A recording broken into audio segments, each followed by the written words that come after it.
Hey guys, YouTube Barn Hunter here.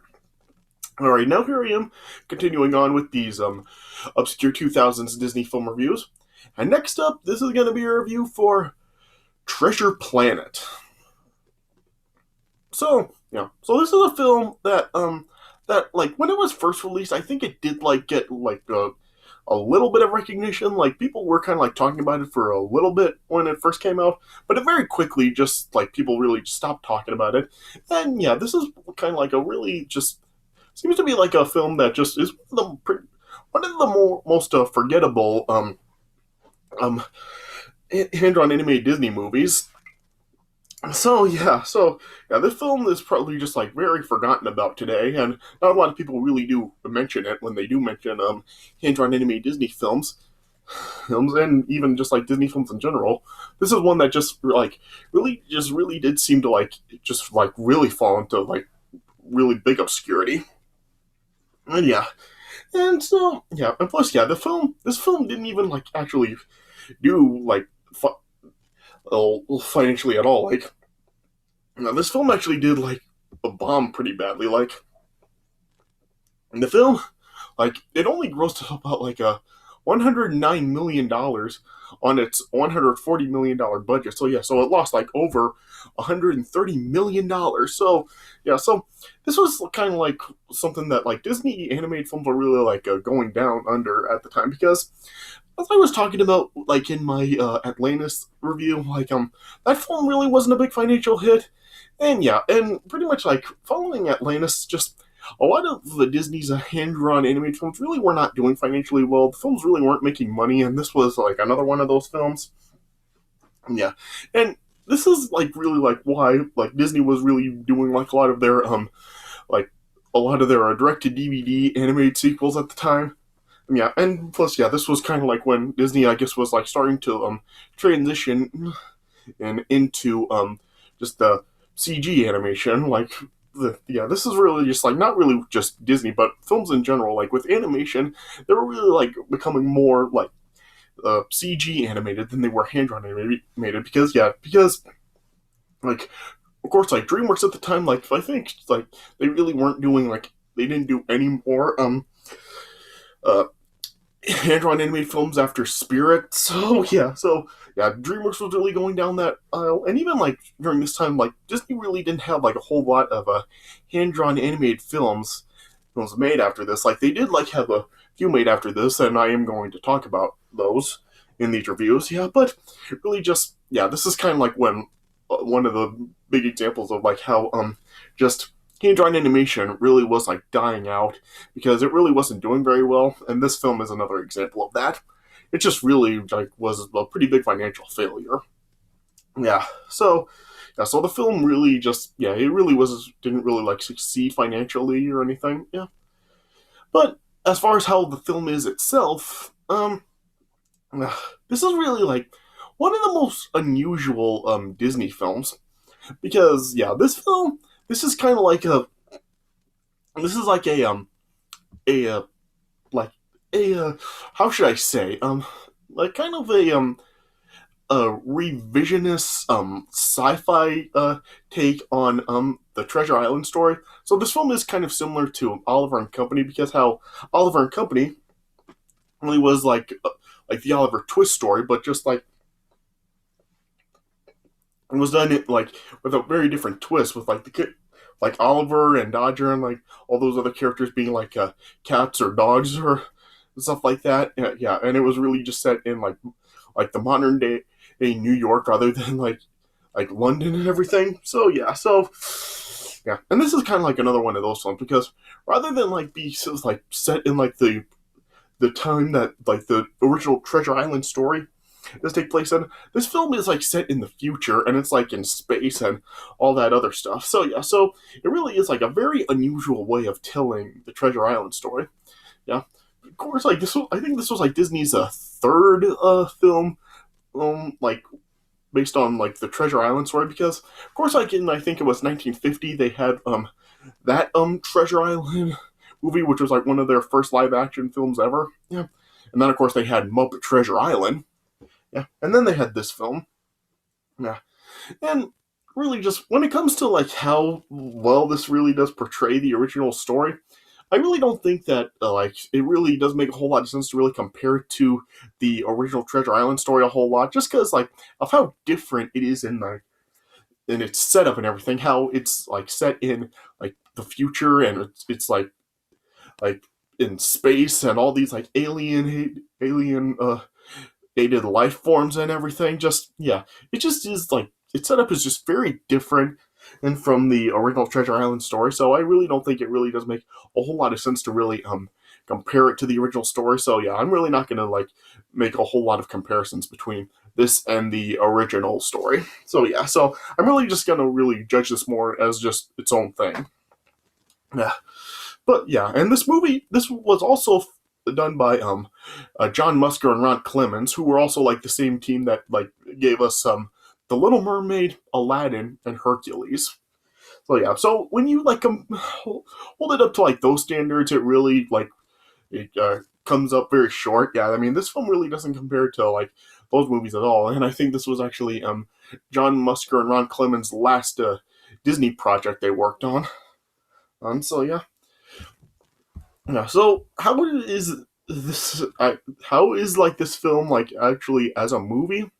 Well, I did see like nostalgia critic or Doug Walker's Disney December review for this movie, and he said like how just when it comes to like actually like telling the same telling the Treasure Island story, like I know I said I'm really not going to make a whole lot of comparisons, but yeah, as far as how it turns out to really how it is like telling the Treasure Island story, I mean it does is kind of like a it does really like get like what it does actually do from Treasure Island pretty well. Like it still does have like the connection with Jim Hawkins and Long John and Silver. Though yeah, in this movie he's just like known as Long John.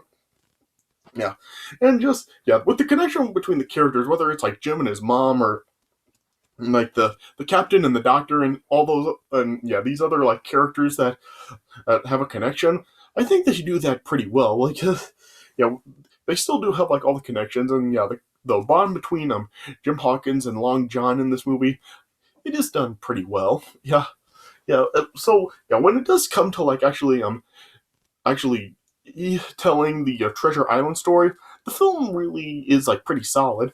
But the problems really are just like with its setup, with it like being set in the future and in space and all this other stuff. That is really like where like it gets really distracting because yeah, it's like when you do really like want to tell a story, I really don't think this is like giving it a sci-fi tone is really like the best way to go for a story like this. I mean, when I like just listening to the concept of this movie and just like its setup, it really does seem like how it would be if like somebody like Steven Spielberg decided to do a Treasure Island movie. That's how it really does like seem to me. So yeah, the sci-fi tone that the movie really has, and just like with it like being in space and like the ships of flying and all that stuff like that does get like that is like what gets really distracting about the movie, and I think that's really like where a lot of the problems really lie. It's just like how distracting and this tone for the movie really is. Yeah, but like I said, just when it does like tell the story of Treasure Island, I do think that it really does do it solid enough. I mean, there's nothing about the movie that really does like actually stand out, and it's definitely like not the best adaptation of the Treasure Island story at all. Like just yeah, the ones that are actually like setting it like in the proper time, I'm like a lot of those really do like tell the story a whole lot better because yeah, just yeah, it is like easier to really like focus on everything and when it is actually like done in the proper setting. But here, just with it being like in space and all that other stuff, just giving it a sci-fi tone, it really doesn't you know, really work, and it gets very distracting. But yeah, it still is overall, I do think, a solid film. Like the characters are all, I guess, like pretty good, and yeah, and even like they're like the animation does look pretty good. I mean, it is interesting to kind of like see it how it is hand drawn animation, but at the same time, like there are some shots that really do look very CG animated. I'm not sure if if they actually did like do some CG for some of the animation for this film with like some of the backgrounds and stuff. But yeah, the animation does look pretty good. It doesn't really like seem like Disney animation. It kind of like have that same kind of animation style that Atlantis did. So yeah, so kind of weird that Disney was really like going down like kind of like a different animation style for these kinds of films. Yeah, but yeah, overall, I do think that like the film, it doesn't really get boring, but it just gets very distracting at times. So in this film, you do have like the voice talents of like Joseph Gordon-Levitt, Brian Murray, David Hyde Pierce, Emma Thompson, Martin Short, Laurie Metcalf, and even Tony Jay like is like the narrator at the beginning of the movie. Yeah, so then yeah, they're like the cast overall like they do like the good enough, I think. Like there are no like like uh, voices in the movie that are just really like felt like were really kind of a phoned in or anything. I do think they were all pretty solid. Though yeah, Martin Short does get kind of annoying with his character, but that's really more the character, not him. Yeah. So yeah, so overall, I really don't think the film really is like bad. I do think it is overall a solid enough movie. It's just there's nothing about it that really does stand out, and yeah, and just that change in tone and setup is does get pretty distracting. So I really don't know what I would really say when it comes to really recommending this film. I mean, it's not horrible, but yeah, if you are like really like a huge fan of the original Treasure Island story, then this is probably a film that you may not really enjoy. So yeah, this could probably be a film that you will really be distracted with its like sci-fi tone and everything. I mean, if you are a sci-fi fan, maybe you could get some enjoyment out of it. Maybe you will actually like it if you are a sci-fi fan. But yeah, if you really do like the original Treasure Island story, then yeah, this probably isn't for you. Yeah. So I guess I would probably give the film 3 stars out of 4. I mean, it was still like overall like well received from everybody. Like, yeah, it does have like a pretty good score on Rotten Tomatoes from both critics and audiences. It's kind of like in the 70% range. So people did seem to like the film, but there was just like nothing about it that really did like stand out. So yeah. All right. So yeah. So I guess I'll just start talking about the premise of the movie. All right.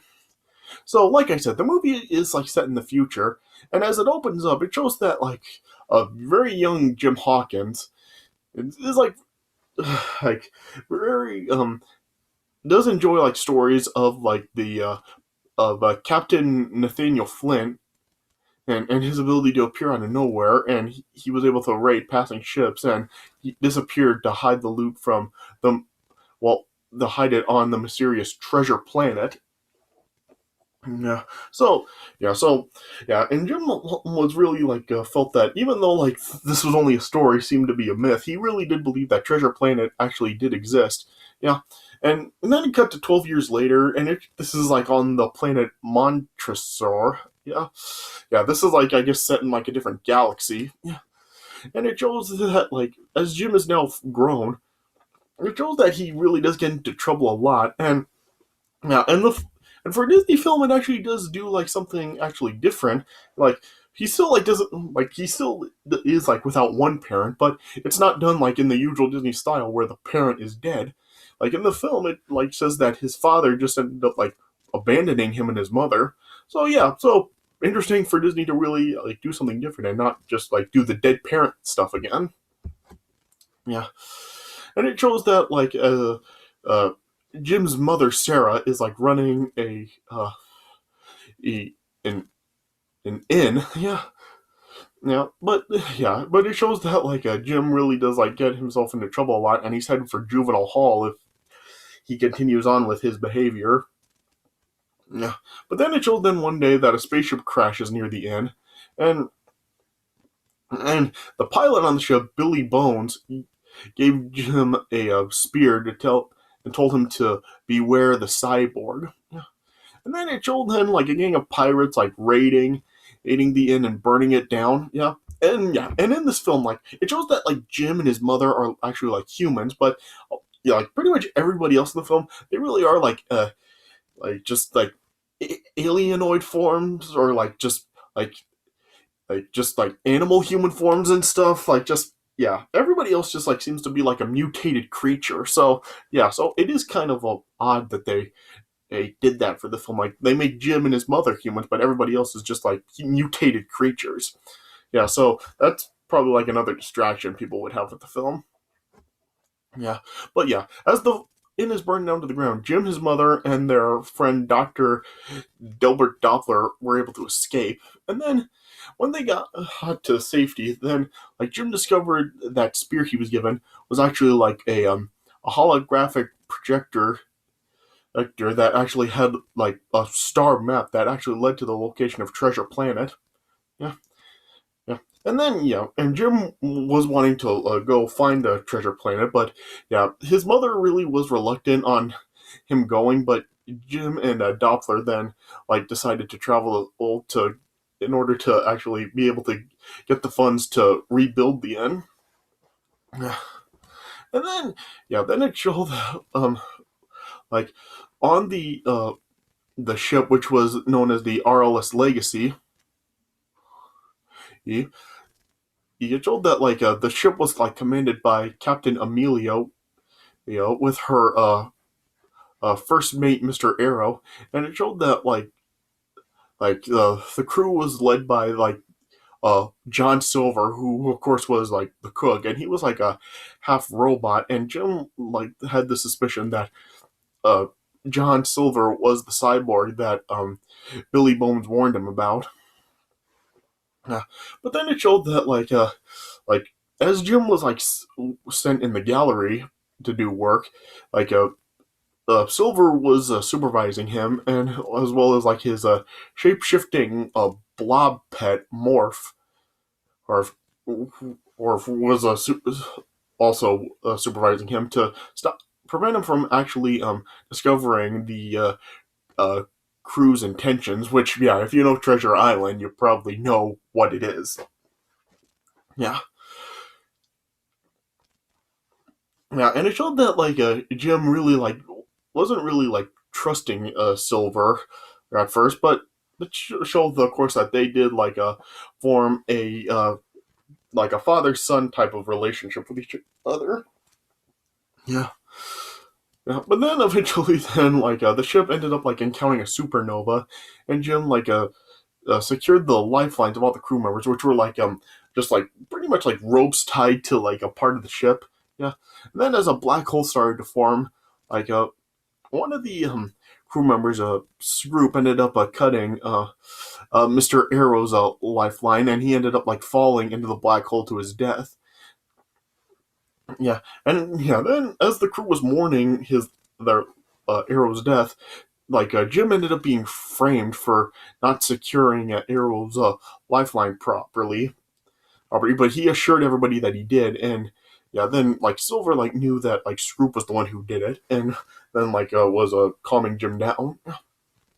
And then they eventually ended up arriving at Treasure Planet, but eventually like Jim overheard that Silver and his crew are pirates, and mutiny then erupted, yeah. And then, but Jim, Doppler, Amelia, and Morph were able to actually abandon the ship before or Silver and his crew could do anything to them.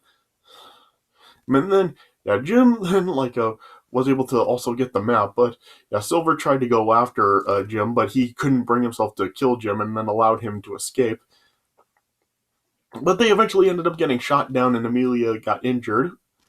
And then they realized that the map that Jim thought he had was just Morph in disguise, and then yeah, then they realized that the map was still on the ship hip in a coil of rope.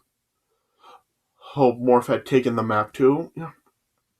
And then yeah, then as Jim and the others were exploring Treasure Planet, they eventually met an abandoned navigational robot named Ben that ended up losing his primary memory. So he was didn't have any memory of anything that had happened before he just met Jim. Then he then brought Jim and the others back to his home to hide them, but eventually the pirates ended up finding them and started to corner them. But then Jim, Ben, and Morph were able to hijack longboat through a secret passage to get back to the Legacy to get the map.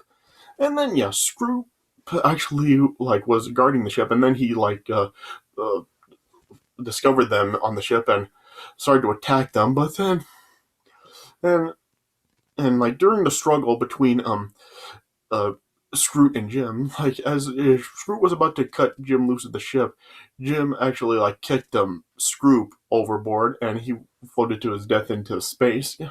And yeah, Jim was able to get the map, but once they like got back to Ben's house, like it showed that like Silver and his crew already captured Doppler and Amelia, and then yeah, so Silver then just like forced Jim to use the map that actually directed them to the portal to open up any other location in the universe.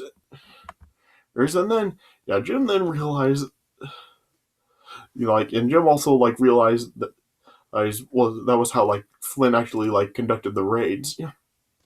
And then they were able to open the portal to the center of Treasure Planet that and showed that the planet it was like an ancient machine that Flint commandeered to stow the treasure. But it also showed that it also like tripped a hidden sensor that they entered the planet in. Yeah. And then as Silver and his crew were like collecting all the loot, then like Jim ended up discovering Flint's skeletal remains, and it showed that he was actually holding the missing component to Ben's computer. And then as he reinserted it, then and like regained all his memory of what Flint. And Flint also ended up rigging the planet to explode when the treasure was discovered. And then the planet then like started to fall apart. Right, yeah, and then yeah, as a Silver was then like trying to escape on the ship with the treasure that was on there. And Jim was like then about to fall, and he was like slipping off the ship. But then yeah, as a Silver like was like in a crossroad to whether take the treasure or save Jim. He then like decided to save Jim. And yeah, and then yeah, Jim, Silver, Amelia, Doppler, Morph, and yeah, all the other survivors were able to escape back onto the Legacy, but in shows like they got damaged and they couldn't actually escape the planet's atmosphere in time. But yeah, then Jim then was able to like rig up a rocket powered sailboat board and was able to actually like get ahead of the ship towards the portal. And he was able to actually set the portal to the spaceport right on time before, just like a second before the planet was going to be destroyed. Yeah, like yeah, yeah, and then yeah, then later on, then like as Jim then like saw Silver, or like just below the deck, about to like escape his judgment, Jim allowed Silver to go, but then like just Silver asked Jim to keep Morph and also provide him with a handful of the treasure that he was able to save, if, so he would be able to actually rebuild the inn for his mother. And he, yeah, and then it showed him like at some time later on, it showed the inn was now rebuilt. So then it showed that Doppler and Amelia were married and had their own children. And Jim now was